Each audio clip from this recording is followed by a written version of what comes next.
안녕하십니까. 사랑하는 오늘의 교회 성도 여러분, 오늘 12월 3일 금요 저녁 예배에 나오신 여러분들을 주님의 이름으로 환영하고 축복합니다. 이제 우리 다 같이 찬양팀과 함께 찬양을 부르면서 우리 주님을 예배하겠습니다.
내 모든 삶 난 지금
속했네. 모든 호흡 주 향한 노래 되네. 내 모든 삶 당신께 속했네. 모든 호흡 주 향한 노래 되네. 주 향한 노래 되네. 주님 모든 열망을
십자가의 보혈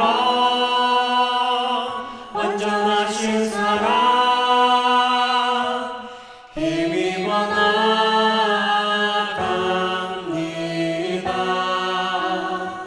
십자가의 보혈 완전하신 사랑 힘입어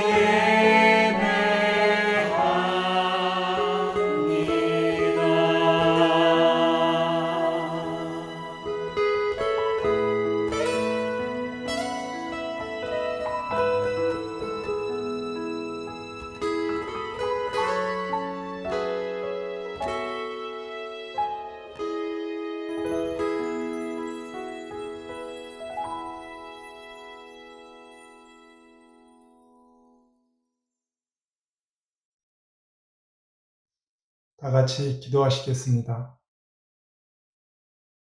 하나님 아버지 감사합니다. 죄 가운데서 죽을 수밖에 없었던 저희들을 예수 그리스도를 이 땅에 보내시어 우리의 죄를 대신하여 십자가에 달려 죽게 하심으로 우리의 죄를 사하여 주시고 우리를 하나님 자녀로 삼아 영원한 천국의 백성이 되게 하여 주시니 감사합니다. 하나님 아버지, 이제 2021년 한 해도 한 달이 채 안 되게 남겨두고 있습니다. 그동안 코로나 팬데믹으로 인하여 힘들고 어려운 환경이 우리를 지치게 하고 우리의 삶을 피폐해지게 했지만 그 가운데에서도 우리의 필요를 채워주시고 우리의 신앙이 실족하거나 무너지지 않고 하나님의 말씀을 더욱더 붙잡고 찬양과 기도로 하나님 아버지를 전적으로 의지하며 예배할 수 있게 하시니 감사합니다. 하나님 아버지, 예배를 사모한 우리들의 발걸음이, 우리들의 시선이 오직 주님에게만 향하게 하시고 주의 말씀 붙잡고 그 길을 따라가는 신실한 주의 자녀들이 다 되게 하여 주시옵소서. 하나님 아버지, 지난 한 주간 세상 가운데 살면서 보지 말아야 할 것, 듣지 말아야 할 것, 하지 말아야 할 말, 가지 말아야 할 곳을 가면서 하나님의 자녀다운 삶을 살지 못하고 믿지 않는 자들에게 예수 그리스도를 전하지 못하며 불평, 불만 가운데 감사함을 잃어버리며 살아온 저희들의 죄를 용서하여 주시고 오늘 이 시간 드려지는 찬양 예배를 통하여 잃어버린 감사가 회복되어지게 하시고 다시 하나님의 자녀다운 모습을 회복하는 귀하고 뜨거운 찬양 예배가 되게 하여 주시옵소서. 하나님 아버지, 육체의 병마와 싸우고 있는 환우들을 기억하여 주시고 저들을 한 사람 한 사람 찾아가 주님의 보혈의 피로 저들의 영광을 깨끗게 치유하여 주시옵소서. 또한 긴 시간 동안 끝이 보이지 않는 코로나로 인하여 경제적으로, 정신적으로 잃어버린 관계로 힘든 교우가 있다면 오늘 드려지는 이 예배를 통하여 모두 회복되어지고 새롭게 되어지는 역사가 일어나게 하여 주시옵소서. 하나님, 주님의 사명을 감당하기 위해 세우신 주님의 몸된 교회를 위하여 기도합니다. 교회의 피오인 생명을 주는 교회처럼 세상에 죽어가는 영혼을 살리는 교회가 되게 하시고 주님의 지상명령인 땅끝까지 이르러 주의 증인이 되리라 하신 주님의 말씀을 실천하는 교회와 우리들이 되게 하여 주시옵소서. 오늘도 주님의 말씀을 들고 주님의 나라 확장을 위하여 묵묵히 걸어가는 선교사님들을 기억하여 주시고 그들이 주님의 소명을 잘 감당할 수 있도록 영적으로 충만케 하여 주시고 그들의 육적인 필요 또한 풍성히 채워 주시옵소서. 유니온 교회와 더욱더 친밀한 관계를 유지할 수 있도록 도와주시고 두 교회가 연합하고 합력하여 주님의 복음을 전하는 귀한 사명을 잘 감당하는 교회가 되게 하여 주시옵소서.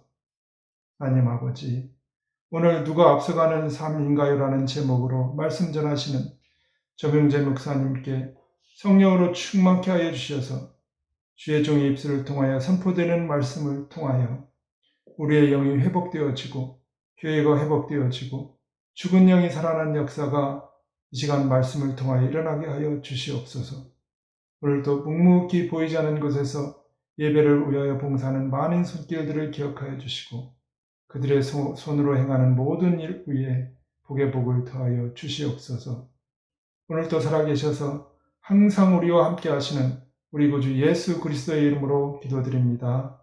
아멘.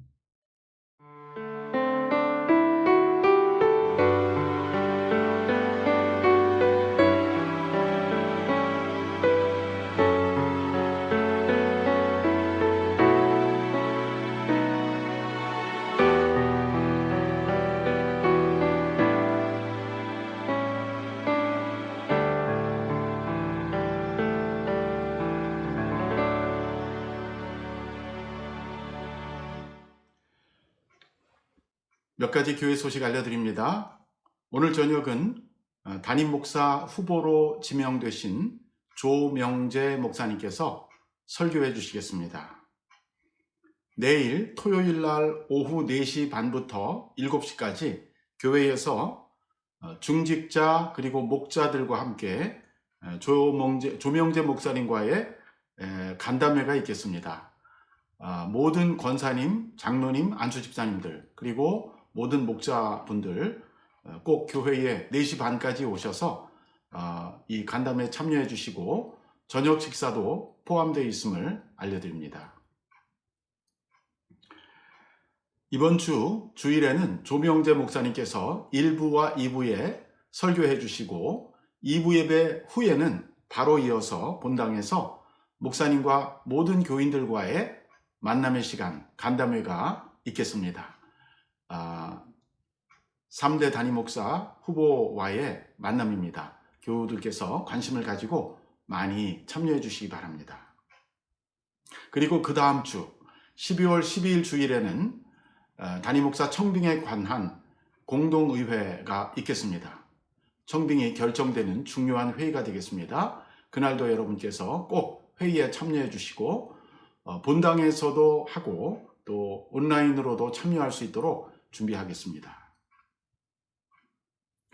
지난 화요일 저녁 김혜옥 권사님께서 캔사스 시티에서 소천하셨습니다. 우리 김성주 집사님, 서유정 집사님, 또 함께 사시던 서빈정 선교사님 등 어머님의 장례를 위해서 수고하고 계시고 내일 토요일 캔사스시티에서 장례식이 있겠습니다.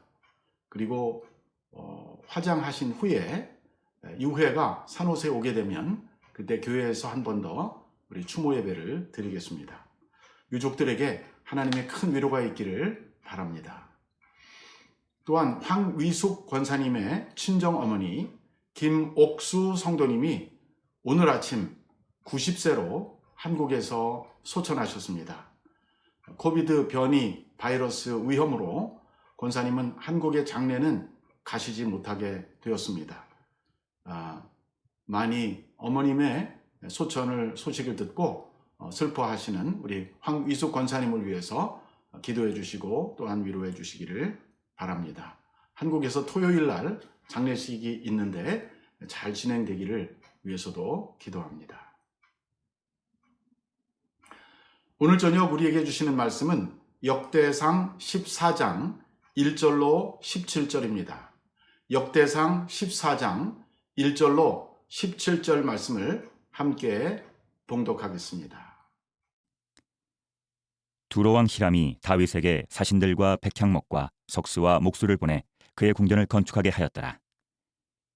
다윗이 여호와께서 자기를 이스라엘의 왕으로 삼으신 줄을 깨달았으니 이는 그의 백성 이스라엘을 위하여 그의 나라가 높이 들림을 받았음을 알미었더라.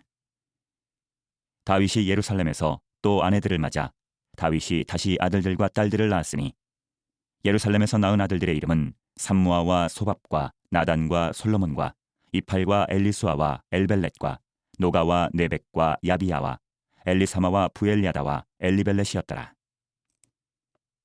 다윗이 기름 부음을 받아 온 이스라엘의 왕이 되었다 함을 블레셋 사람들이 듣고 모든 블레셋 사람들이 다윗을 찾으러 올라오매 다윗이 듣고 대항하러 나갔으나 블레셋 사람들이 이미 이르러 르바임 골짜기로 쳐들어온지라. 다윗이 하나님께 물어 이르되 내가 블레셋 사람들을 치러 올라가리이까 주께서 그들을 내 손에 넘기시겠나이까 하니 여호와께서 그에게 이르시되 올라가라 내가 그들을 내 손에 넘기리라 하신지라. 이에 무리가 바알브라심으로 올라갔더니 다윗이 거기서 그들을 치고 다윗이 이르되 하나님이 물을 쪼갬같이 내 손으로 내 대적을 흩으셨다 하므로 그곳 이름을 바알브라심이라 부르니라. 블레셋 사람이 그들의 우상을 그곳에 버렸으므로 다윗이 명령하여 불에 사르니라. 블레셋 사람들이 다시 골짜기를 침범한지라. 다윗이 또 하나님께 묻자온데 하나님이 이르시되 마주 올라가지 말고 그들 뒤로 돌아 뽕나무 숲을 맞은편에서 그들을 기습하되 뽕나무 꼭대기에서 걸음 걷는 소리가 들리거든 곧 나가서 싸우라. 너보다 하나님이 앞서 나아가서 블레셋 사람들의 군대를 치리라 하신지라.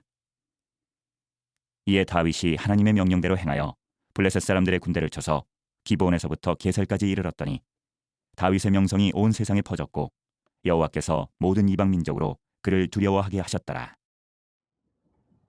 오늘 저녁에는 3대 단임 목사 후보로 지명되신 조명재 목사님께서 누가 앞서가는 삶인가요? 라는 제목으로 말씀을 전해주시겠습니다.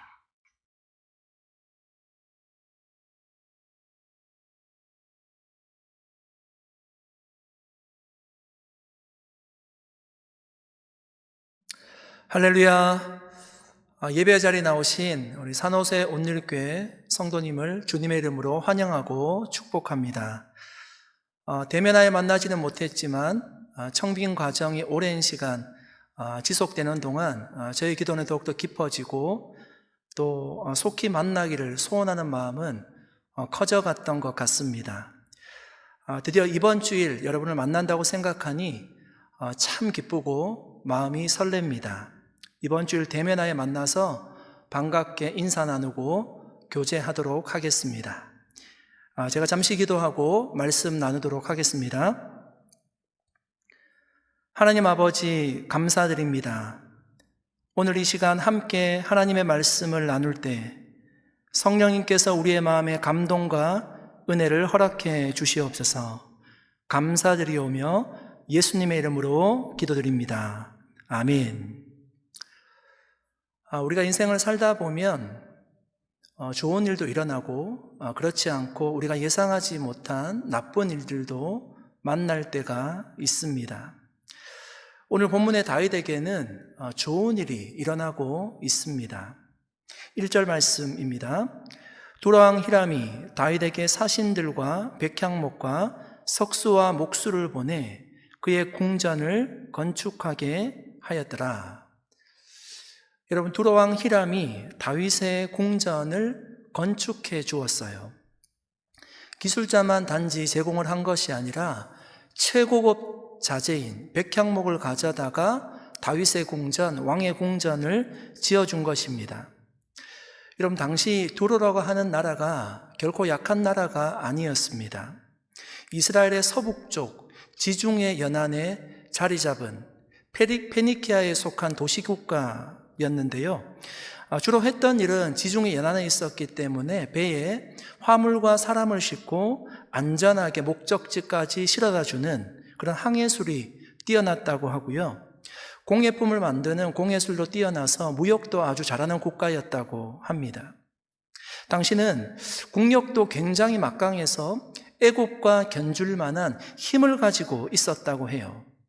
그렇게 힘이 있었던 두로가 다윗의 궁전을 지어주었다는 것이죠.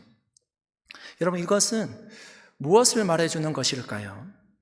당시 다윗의 명성이 그만큼 높아져 있었다는 얘기입니다. 여러분, 대한민국을 한번 생각해 보십시오. 대한민국의 경제가 눈부시게 발전을 하니까 온 세계에서 주목하기 시작했고요. 이런 문화적으로는 지금 세계를 선도하고 있다고 해도 과언이 아닐 정도로 위상이 굉장히 올라가 있습니다. 그러니까 G20 정상회담을 넘어서 G7 정상회담의 초청국으로 초대될 만큼 그렇게 인정받고 있지요.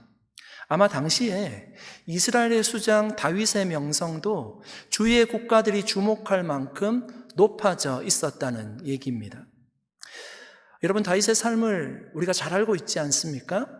사울에게 쫓기며 그가 도망자 신세로 광야를 도망쳐 다닐 때 여러분, 다윗을 한번 생각해 보십시오.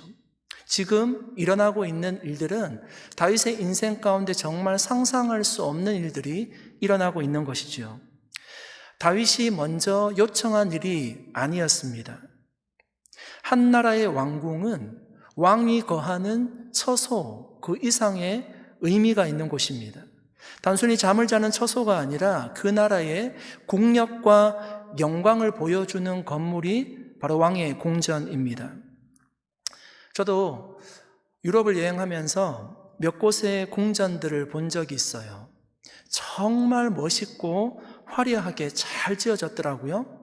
그 당시에 어떤 건축 기술로 어떻게 그렇게 지을 수 있었을지 고민이 될 만큼 굉장히 화려한 건물들이었습니다. 프랑스의 베르사유의 궁전, 러시아의 크레물린 궁전, 중국의 자금성, 대한민국의 여러분 경복궁, 이런 궁전들이 단순히 왕이 거하는 처소 그 이상의 의미가 있는 공간들입니다. 그 국가와 나라를 통치하는 왕의 영광을 상징하는 건물이 바로 왕의 궁전입니다. 그런데 그런 다윗의 궁전을 두로의 최고의 기술자들이 최고의 재료를 가지고 와서 지어주었다는 것입니다. 이것은 여러분 하나님이 다윗에게 주신 선물과 같은 일이었어요. 힘든 시간, 정말 고난의 시간, 하나님만 바라보았던 다윗에게 하나님이 베풀어 주셨던 특별한 축복이고 은혜였을 것입니다. 정말 생각지도 못한 이방인 왕을 통해서 베풀어 주신 하나님의 특별한 은혜였습니다. 사랑하는 여러분, 여러분은 이런 은혜를 받아보신 적이 있습니까? 저와 여러분에게도 이런 은혜가 부어졌으면 좋겠습니다.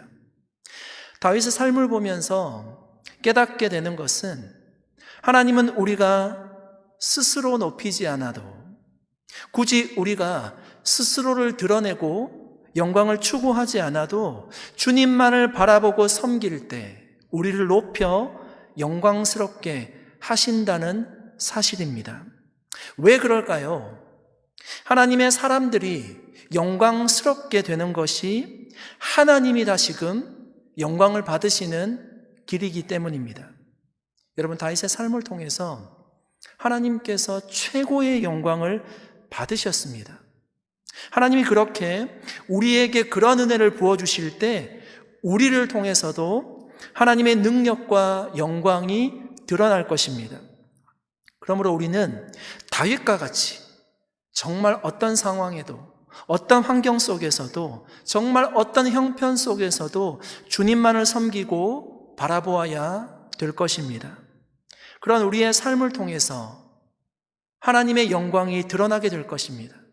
저는 그런 삶이 저와 여러분의 삶이 되시기를 예수님의 이름으로 간절히 축복합니다.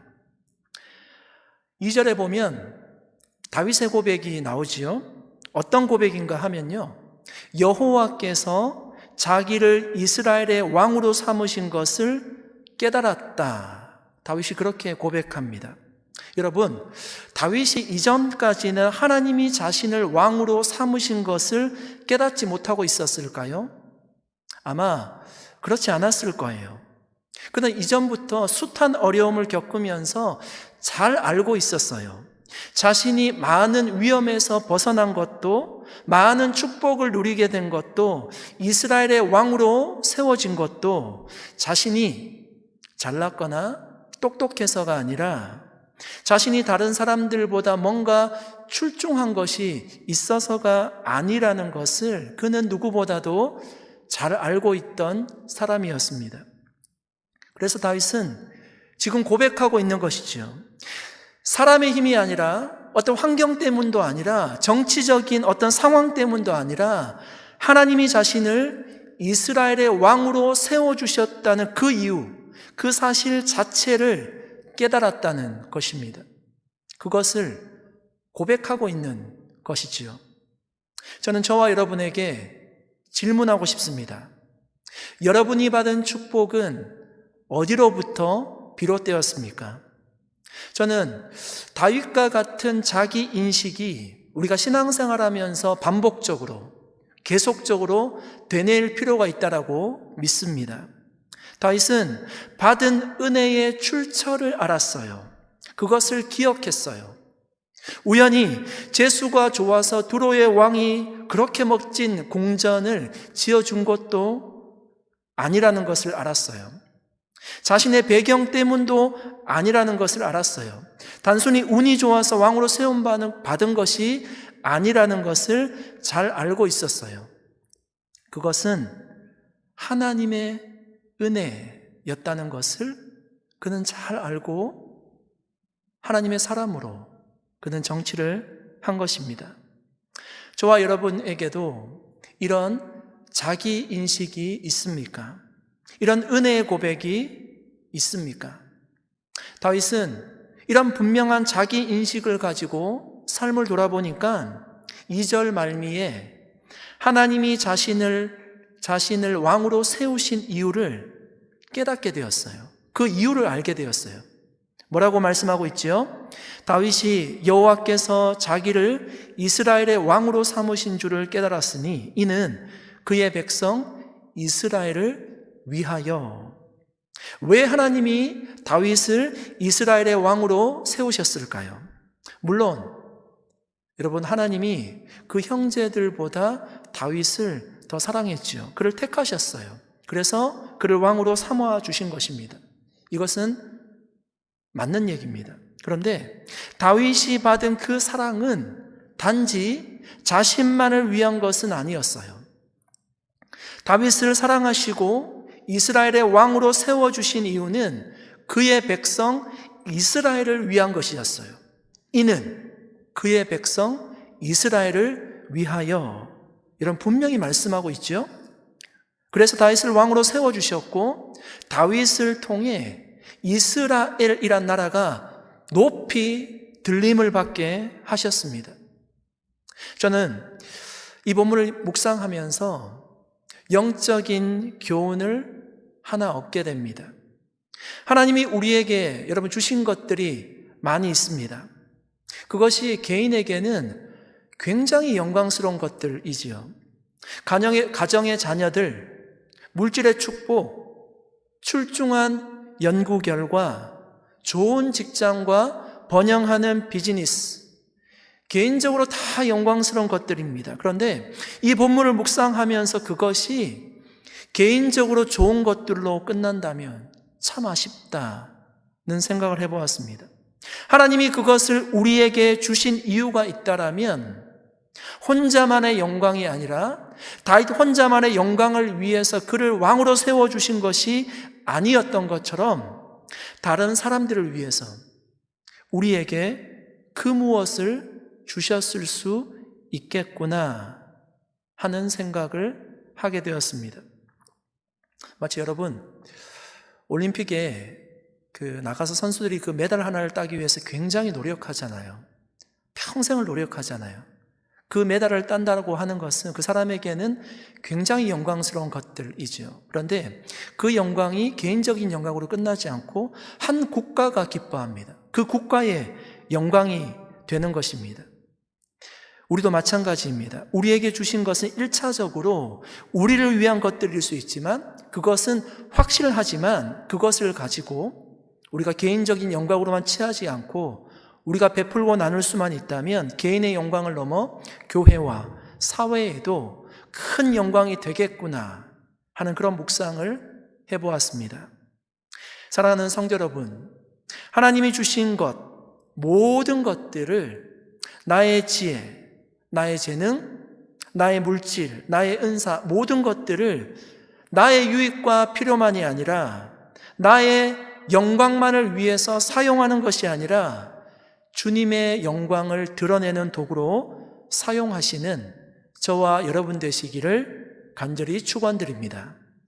하나님이 남들이 가지지 못한 그 무엇을 우리에게 주신 것이 있는데 그 주신 이유가 바로 거기에 있는 것입니다. 주님은 그런 우리의 삶을 기뻐하시고 그런 우리의 삶을 통해서 영광받아 주실 줄로 믿습니다. 우리의 인생에 여러분 좋은 일만 있으면 좋을 텐데 그렇지가 않지요. 두로의 왕이 왕의 궁전을 지어주는 것은 굉장히 좋은 일이었는데 그런 좋은 일만 있으면 좋을 텐데 좋지 않은 일도 다윗의 인생 가운데 일어났습니다. 왜 그럴까요? 교만하지 말고 영적으로 더욱 긴장하라는 하나님의 사인이 아닐까 생각해 봅니다. 8절 말씀 읽어보실까요? 다윗이 기름 부음을 받아 온 이스라엘의 왕이 되었다 함을 블레셋 사람들이 듣고 모든 블레셋 사람들이 다윗을 찾으러 올라오매 다윗이 듣고 대항하러 나갔으나 여러분, 다윗이 기름 부음을 받고 이스라엘의 왕이 되었다는 소식이 블레셋 왕에게 들려졌습니다. 그들이 어떻게 반응했을까요? 정상회담을 요청했을까요? 아니면 축하 화환을 보냈을까요? 아니면 왕의 명의로 축하 사절단을 보냈을까요? 그렇지가 않았어요. 그들은 그 소식을 듣고요, 다윗과 이스라엘을 치러 올라왔어요. 전쟁을 먼저 걸어온 거지요. 블레셋이 여러분 이렇게 민감하게 반응하는 이유가 어디 있을까요? 당시 블레셋은 이스라엘의 남쪽 해안지대에 위치해 있었거든요. 그런데 이스라엘이 성장하게 되면요, 그들이 내륙으로 나갈 길을 잃어버리게 되는 것입니다. 그래서 역사적으로 수시로 그들은 이스라엘을 침공해 들어왔고 이스라엘의 가장 큰 대적이 되었지요. 지금 블레셋이 다윗의 통치 초기에 쳐들어온 것은 말하자면 다윗의 길을 완전히 꺾어놓기 위함이었어요. 이제 피어나는 새싹을 짓밟듯이 초반부터 자기 앞에 굴복시키겠다는 블레셋 왕의 의지가 보이는 거죠. 다윗은 지금 여러분 굉장한 위기를 맞이하고 있어요. 아주 큰 위기를 맞이하고 있죠. 그런데 저는 이 문제를 해결하는 다윗의 모습을 보면서 선대 왕인 사울과는 다른 그의 중심에 있었던 그 신앙의 본질을 보게 되었습니다. 다윗은 어떻게 이 다급한 문제를 해결했을까요? 여러분 10절을 같이 한번 읽어보실까요? 10절입니다. 다윗이 하나님께 물어 이르되 내가 블레셋 사람들을 치러 올라가리이까 주께서 그들을 내 손에 넘기시겠나이까 하니 여호와께서 그에게 이르시되 올라가라 내가 그들을 내 손에 넘기리라 하신지라. 아멘. 우리가 아는 사울은 여러분 하나님께 묻지 않고 행동하는 사람이었어요. 그러나 다윗은 하나님께 늘 물었어요. 그의 문제 해결 방식은 하나님께 묻는 것으로부터 시작했어요. 사울과 다른 다윗의 문제 해결 방식의 본질은 바로 여기에 있어요. 묻는 것이었어요. 여러분은 다급한 문제가 생길 때 그 문제를 어떻게 해결하고 있습니까? 여러분, 제가 제 카톡 그 프로필 사진을 아이가 무릎 꿇고 소년한 사람이 이렇게 무릎 꿇고 간절하게 기도하는 그림으로 제가 바꾸어 두었어요. 그리고 그 밑에 Only Prayer이라는 글자를 새겨 두었습니다. 제가 왜 그렇게 했을까요? 정말 사역을 하면서 시간이 흘러가면서 느끼게 되는 것이 정말 기도밖에 없는 것 같아요. 예수님께서 이른 새벽에도 늦은 밤에도 기도하셨듯이 기도를 통해서 하나님의 역사가 일어난다는 것을 제가 경험하니까 더 기도해야 되겠다라는 마음으로 그렇게 새겨두었어요. 여러분, 때로는 우리가 너무 바쁘니까 기도하는 것을 그냥 지나쳐버리고요, 스킵해버리고 때로는 잊어버리기도 합니다. 제가 그렇게 하지 않기 위해서, 저도 바쁘다 보면 그렇게 할 수 있으니까요. 정말 그렇게 하지 않기 위해서 하나님의 역사가 기도를 통해서 우리에게 이루어진다면 제가 그것을 믿기에 정말 잊지 않고 기도하기 위해서 Only Prayer, 오직 기도라는 말씀을 새겨두었습니다. 여러분, 다윗은 모든 왕들의 기준이 될 만큼 존경받는 위대한 지도자였지요. 다윗 이후로 다윗의 길로 행한 사람은 성공한 왕이었고요, 그렇지 않고 국가를 안정적으로 통치하고 많은 영토를 확보를 해도 그가 다윗처럼 살지 않았으면 그는 실패한 왕이었습니다. 그 기준이 다윗이 될 만큼 그는 위대한 왕으로 평가를 받았습니다. 다윗이 이처럼 위대한 왕이 될 수 있었던 그 이유가 여러분 어디에 있다라고 생각하십니까? 다윗이 위대한 것은 그가 아무도 손도 쓸 수 없는 그 블레셋의 장군 골리앗을 쓰러뜨렸기 때문일까요? 그가 광야를 도망쳐 다닐 때 사울을 죽일 기회가 여러 차례 있었지만 하나님의 주권을 인정하고 그를 살려주었기 때문이었을까요? 아버지를 죽이고 왕권을 차지하고자 하는 아들의 쿠데타에도 아들을 끝까지 사랑하는 사랑이 많은 아버지였기 때문일까요? 그가 정말 위대했던 것은 다윗의 중심에 하나님이 계셨기 때문인 줄 믿습니다. 다윗은 그것을 인식하며 살았고 그 하나님께 늘 물어보았다는 것입니다. 보이지 않는 하나님을 마치 곁에 있는 것처럼, 마치 옆에 있는 것처럼 느끼면서 하나님께 묻고 그 하나님을 자신의 도움으로 삼아 인생을 살아갔다는 것입니다. 지금 블레셋이 쳐들어왔을 때뿐만 아니라 그의 인생이 그랬어요. 사울에게 쫓길 때도 마찬가지였습니다. 사무엘상 23장 11절 말씀입니다. 그일라 사람들이 나를 그의 손에 넘기겠나이까? 주의 종이 들은 대로 사울이 내려오겠나이까? 이스라엘의 하나님 여호와여 원하건대 주의 종에게 일러 주옵소서. 지금 다윗은 여러분 그일라에 숨어 있거든요. 사울이 온다는 얘기를 들었어요. 사울이 왜 오는 겁니까? 자기를 죽이려고 오잖아요. 그 얘기를 들었어요. 그러면 어떻게 해야 될까요? 그냥 정말 앞뒤 잴 것 없이 바로 그 자리를 떠나고 도망쳐야 될 것 같은데 다윗은 그 긴박한 순간에도 하나님께 묻고 있습니다. 사울이 정말 그일라로 내려올 것인지, 그일라 사람들이 자신을 사울의 손에 넘겨줄 것인지를 그 긴급한 순간에 하나님께 물었다는 것입니다.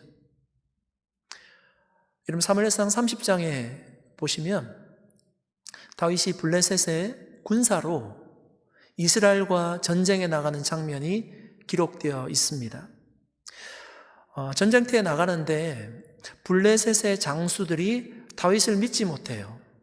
왜냐하면 전쟁터에서 다윗의 마음이 바뀌어서 그 칼을 이스라엘로 향해야 될 그 칼을 블레셋 장수들에게 향하게 될까 봐 믿지 못합니다. 그래서 다윗과 그의 일행들을 전쟁터에서 집으로 다 돌려보냈습니다. 그런데 집으로 돌아와 보니까 난리가 난 겁니다. 초토화된 거예요. 다 불타 있고요. 자녀들과 아내들은 다 붙잡혀 갔습니다. 딱 그때에 비온 사이에 아말렉 사람들이 쳐들어와서 그렇게 다 한 것입니다. 여러분 백성들이 얼마나 분노했는지 다윗을 돌로 쳐서 죽이려고 했어요. 그때도 다윗은 하나님께 물었어요. 사무엘상 30장 8절 말씀입니다. 다윗이 여호와께 묻자와 이르되 내가 이 군대를 추격하면 따라잡겠나이까 하니 여호와께서 그에게 대답하시되 그를 쫓아가라. 내가 반드시 따라잡고 도로 찾으리라. 다윗이 하나님께 묻죠. 하나님의 응답을 받고 다윗은 아말렉 군대를 쫓아갔어요. 그래서 하나도 잃은 것이 없을 정도로 자녀들, 여인들, 재산들 다 도로 찾아왔습니다. 오늘 본문에도 다윗은 그들을 내 손에 넘기시겠다는 하나님의 응답을 받고 나가 블레셋 군대를 물을 흩음같이 흩어버렸습니다. 그래서 그곳의 이름을 하나님이 흩어버리셨다는 뜻으로 바알브라심이라는 지명으로 부르게 되었습니다. 여러분 참 이 후에 나오는 기사들을 보면요, 악한 자들이 얼마나 악한지를 우리가 좀 깨닫게 됩니다. 다 흩어버렸으면 이제 집으로 다 돌아가야 될 것 같은데 그 정도로 모욕을 당했으면 수치심을 느끼고 정신을 차려야 될 것만 같은데 블레셋 군대는 그렇지 않았습니다. 이것이 악한 자들의 특징입니다. 여러분 14절 15절에 보니까 블레셋이 2차로 침공에 들어오죠. 그때도 다윗의 대응은 동일합니다. 14절에 다윗이 또 하나님께 묻자온데 다윗의 방편은, 다윗의 무기는, 공격 무기는 바로 하나님께 묻는 것으로부터 시작했습니다. 여러분 문제를 해결하는 방식은 아마 사람마다 다 다를 것입니다. 제가 찾아보니까 일반적으로요, 문제를 해결하는 방식을 이렇게 제안합니다. 먼저 뭐라고 하는가 하면 문제가 무엇인지를 정의해 보라고 하고요, 중요한 결정을 먼저 내리라고 합니다. 어떤 문제부터 해결해야 될 것인지를 정하라는 것입니다. 그리고 그 문제를 간소하게 정리를 해보라고 하고요, 이미 알고 있는 사실과 모르는 사실을 구분해 보라고 합니다. 그리고 결과를 예상하고 자신이 가지고 있는 자원을 최대한 활용해서 문제를 해결해 나가라는 것입니다. 여러분 어떠세요? 좋은 정보이죠? 다 맞는 얘기일 수 있습니다. 도움이 되는 정보들입니다. 그런데 저는 한 가지 생각해 보았던 것이, 우리의 손으로 해결할 수 있는 일과 그렇지 않은 일이 분명히 있을 건데 그때는 어떻게 해야 되나, 그런 생각을 해보았어요. 우리의 능력 밖에 있는 일이 있다는 것입니다. 그때는 어떻게 해야 될까요? 그때도 그렇게 문제를 정의하고 무엇부터 해야 할지를 따져보고 모든 자원을 다 동원해서 순차적으로 하나씩 문제를 해결해 나간다면 그 문제가 해결이 될까요? 저는 다윗의 문제 해결 방식을 따르고 싶어요. 다윗의 문제 해결 방식을 따르는 일이, 우리가 오해하면 안 되는데요, 하나님의 도우심만 구하고 우리의 지식이나 경험은 전혀 사용하지 않는 것을, 그것을 전적으로 배제하는 것을 의미하는 것이 아닙니다. 다윗은 하나님의 뜻을 철저하게 물었지만 하나님의 뜻을 알고 난 후에는 전장의 용사로 직접 전투에 나가서 승리했다는 것입니다. 그는 용사로서 전술을 누구보다도 잘 알고 있었죠. 여러분, 다윗은 전쟁의 사람이에요. 그가 가진 그 풍부한 전쟁의 지식들이 사용되었을 것입니다. 그것을 잘 활용했다는 얘기입니다. 사랑하는 성도 여러분, 저와 여러분은 어떻게 문제를 해결하고 있습니까? 하나님이 그 문제 해답의 열쇠, 그 마스터키를 가지고 있음을 여러분 믿으십니까? 다윗은 그것을 믿었습니다. 우리도 그것을 믿어야 됩니다.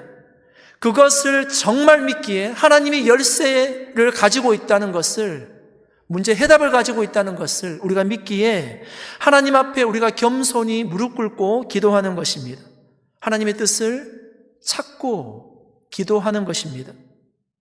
하나님의 뜻을 물었던 다윗에게 하나님이 어떻게 응답하셨을까요?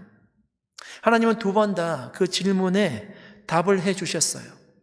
1차 질문에는 블레셋과 정면 승부하라, 하나님 그렇게 말씀하셨고요. 2차 질문에는 블레셋 군대의 뒤로 우회해서 기습 공격을 하라, 그렇게 알려주셨습니다. 정확한 공격 개시 시점도 알려주셨어요. 15절에 보니까 뽕나무 꼭대기에서 걸음 걷는 소리가 들리거든 싸우라는 것입니다. 정확하게 말씀하시죠.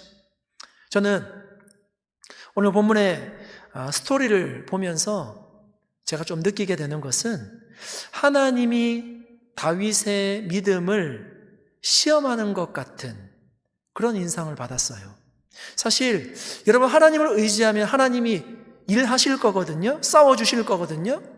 그런 믿음이 있는지를 달아보시는 것 같았어요. 하나님을 의지하고 있는지, 자신의 지혜를 자랑하고 있는지를 달아보시는 것 같은 그런 마음이 들었습니다. 15절 하반절에 이렇게 말씀하시죠. 너보다 하나님이 앞서 나아가서 블레셋 사람들의 군대를 치리라. 아멘. 하나님께 묻고 하나님께 매달리고 하나님을 의지하면 하나님이 이렇게 역사하시는 줄 믿습니다. 하나님이 먼저 나아가서 블레셋의 군대를 치십니다. 여러분, 우리에게도 저는 마찬가지 하나님의 은혜가 있다라고 믿습니다. 그 적용을 할 수 있다라고 믿습니다. 하나님이 먼저 나아가서 우리가 가지고 있는 문제 또한 해결해 주실 것입니다. 그것이 우리의 믿음이 되어야 합니다. 하나님은 그런 믿음을 우리가 가지고 있는지를 보시는 것 같습니다. 다윗이 모든 권세를 가지고 있었던 이스라엘의 왕이었지만 그의 마음대로 하지 않고 그렇게 믿음으로 하나님 앞에 묻고 그렇게 믿음으로 반응할 때 17절에 보니까 그의 명성이 온 세상에 퍼져나갔고 모든 이방 민족이 그를 두려워하게 되었노라고 성경은 우리에게 알려주고 있습니다. 사랑하는 산호세 온누리교회 성도 여러분, 우리에게 그런 믿음이 있습니까? 우리에게 찾아오는 다양한 문제 앞에 주님께 먼저 구하며 답을 기다리는 그런 믿음이 있습니까?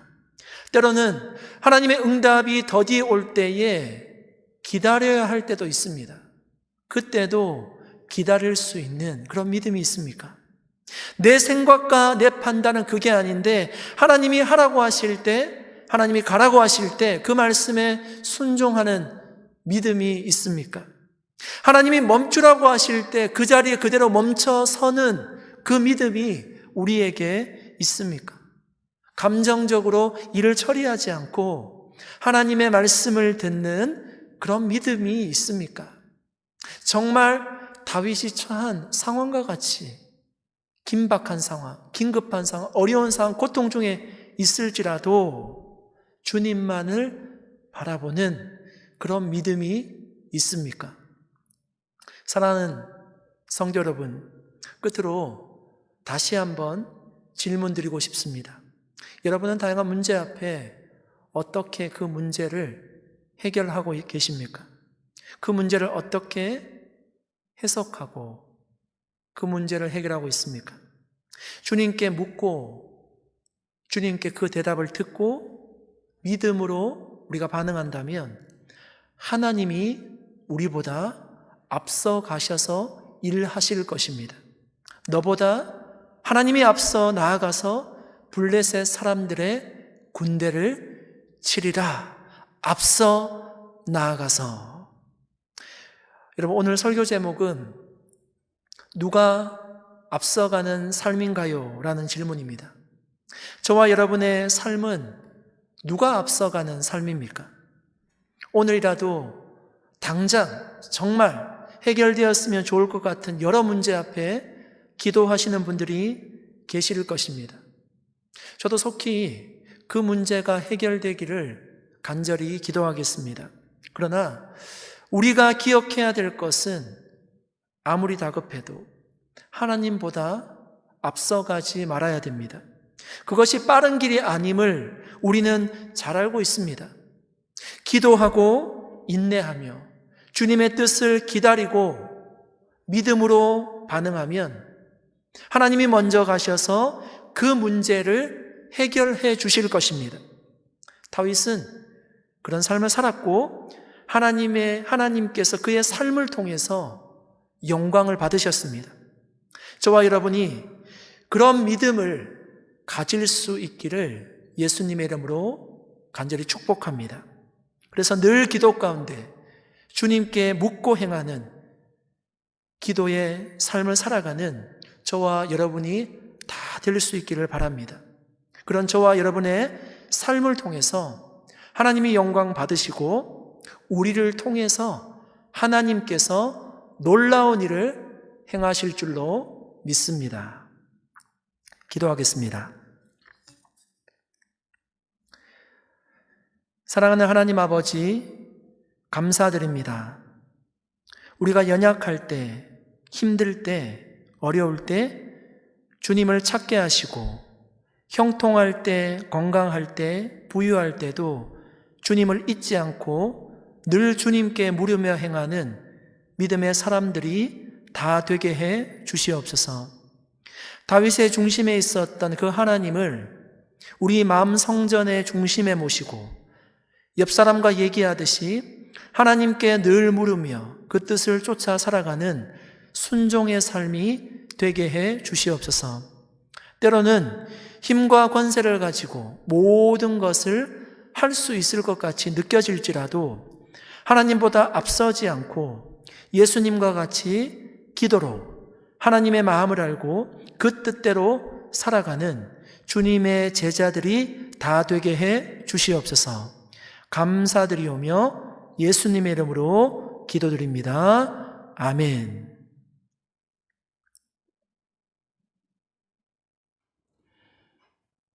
말씀에 많은 은혜 받으신 줄로 믿습니다. 이제 우리 다 같이 찬송가 내게 허락하신 시련을 통해 함께 찬양하겠습니다.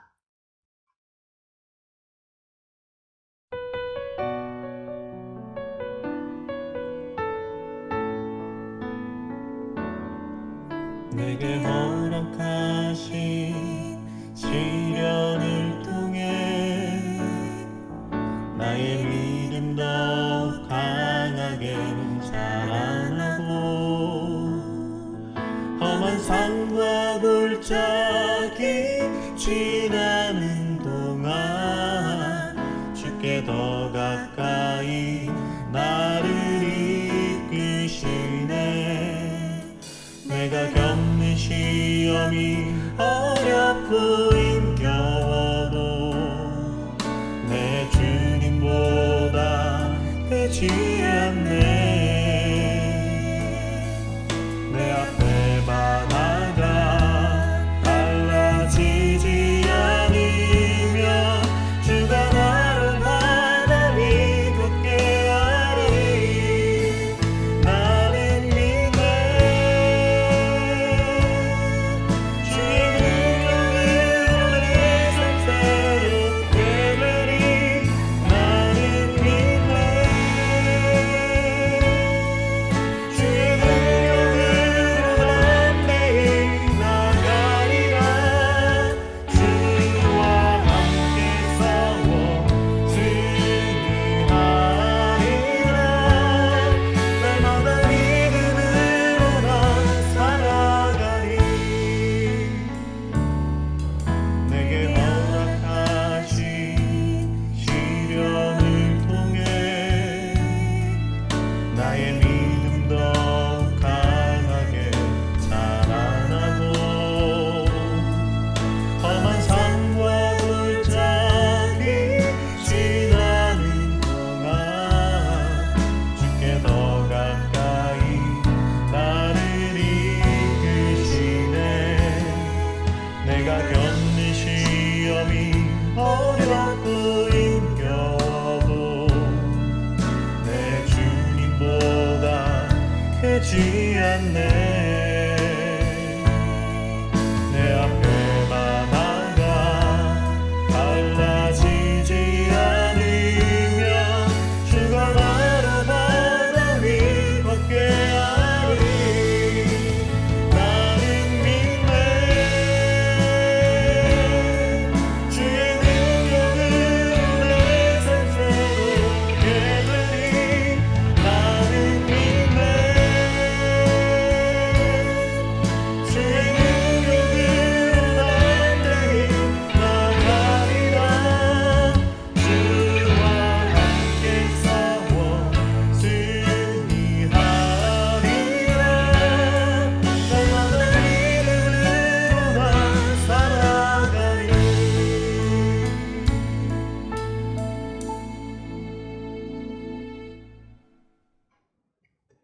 몇 가지 기도 제목을 가지고 같이 기도하겠습니다. 설교하신 조 목사님께서 주신 기도 제목입니다. 하나님이 우리에게 주신 그 무엇은 우리만을 위한 것이 아닙니다. 주님은 그것을 사용하여 하나님의 영광을 드러내기를 원하십니다.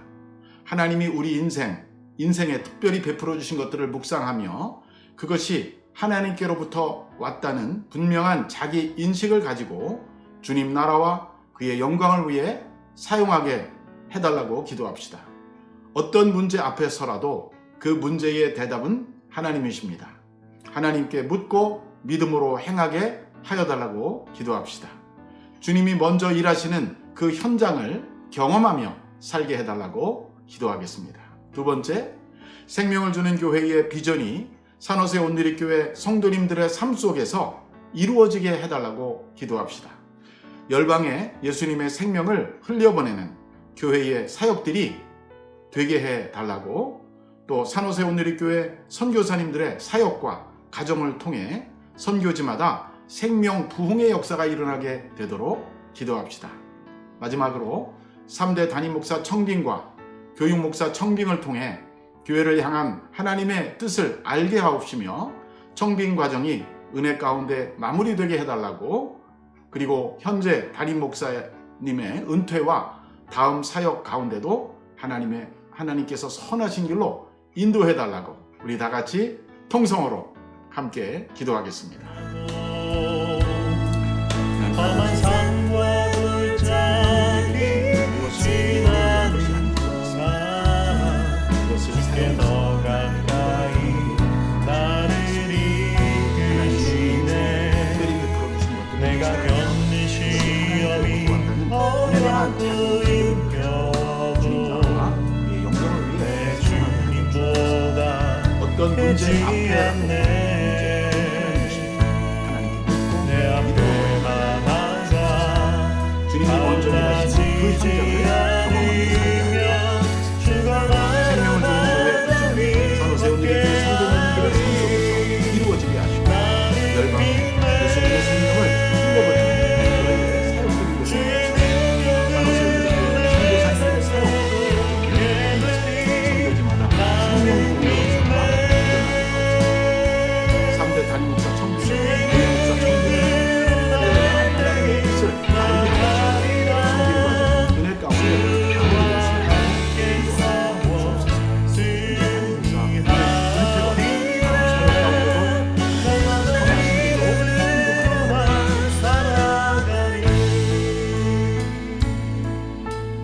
지금은 우리 주 예수 그리스도의 은혜와 하나님 아버지의 무한하신 사랑과 성령의 교통하심이 오늘 귀한 말씀을 듣고 하나님께서 원하시는 삶을 살아가기 원하는 사랑하는 온누리교회 모든 성도들 위에와 미국과 한국과 북한 땅 위에 해외에서 수고하시는 산호세 온누리교회 모든 선교사님들 위해 지금부터 영원히 함께 하시기를 간절히 축원하옵나이다. 아멘.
기쁨을 채우시네.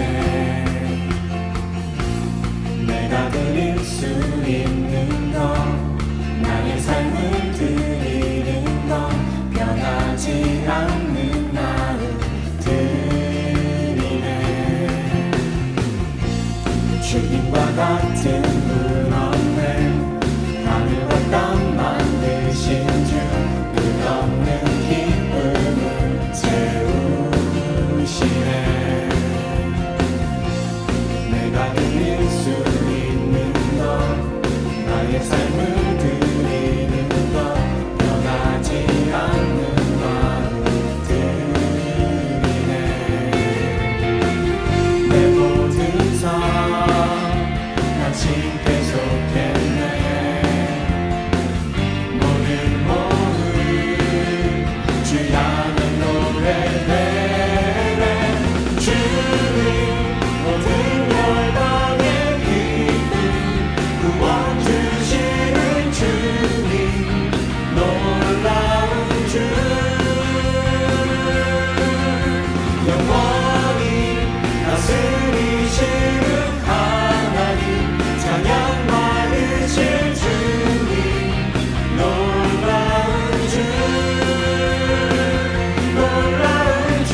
십자가